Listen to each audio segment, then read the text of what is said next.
As I've pointed out in a few mod reviews, Mario is probably one of the most popular characters to mod into SRB2. It makes sense, considering the Sonic and Mario fanbase has a lot of overlap, but Mario's secondary cast has unfortunately been rather safted in this collaboration. The only other major Mario character mod I can think of off the top of my head is probably Yoshi, but that all changed with the release of Lord Bowser, King of the Koopas. Now, I'm no major Mario fan.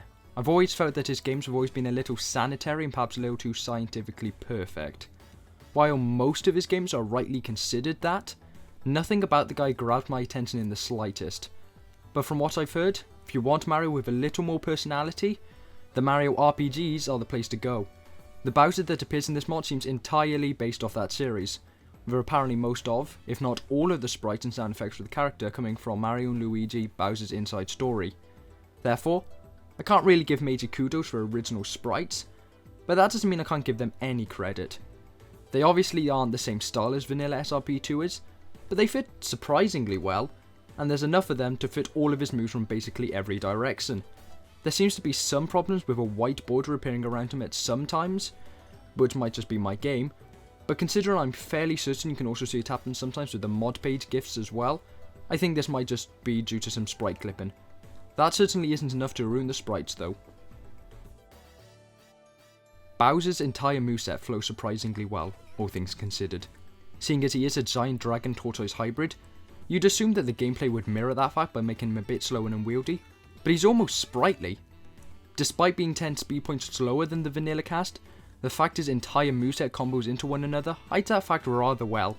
For his double jump, Bowser has a body slam, which is a glorified ground pound, although it can work as a pretty good offensive option and does provide spring boosting if done on a spring. Its main purpose is holding the momentum of his spin abilities, the sliding haymaker and cell spin. The sliding haymaker is exactly what it sounds like, a haymaker punch that causes you to slide along the ground. Or air, because apparently gravity need not apply when the giant turtle throws a punch. Does it look a little goofy? Absolutely yes, but it's accurate to what it's like in the Mario and Luigi games, so I'm certainly not going to dog any points.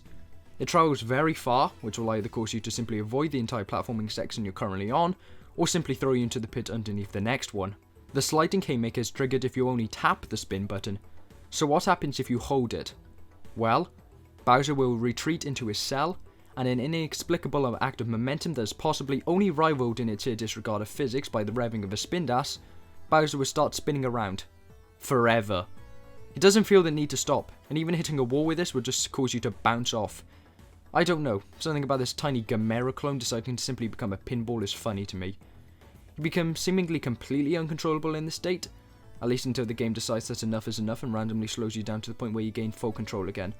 I'm assuming this is a glitch, as I don't know how to consistently pull this off beyond bouncing between two walls in a corner until the game spits me out. My only real gripe here is the fact that jumping just causes you to immediately come out of the state with practically no animations, and with the loss of most of your momentum. It's a little underwhelming. Speaking of underwhelming, let's talk about Bowser's super form, or rather, his total lack of one. I've never played a Mario and Luigi game, but even I know the surest thing in that series is that Bowser will somehow get possessed or steal some magic item, which grants him a scary new form for the final boss fight. So the fact that seemingly none of these forms are chosen for a super form is a little confusing.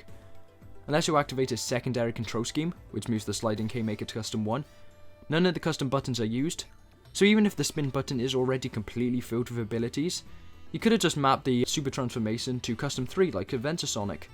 And as another missed opportunity, how comes Bowser gets no fire attack? It's his main gimmick, so even if this character is specifically based off his RPG appearances, this main trait should still get some form of representation. Bowser is a pretty good mod. From my extremely surface level viewpoint on the character, he seems like a very accurate translation of his RPG moveset into 3D, and his sprites are well done, if not entirely unique. It kinda sucks that he has no super form, at least I could find, but then again, not every mod needs one.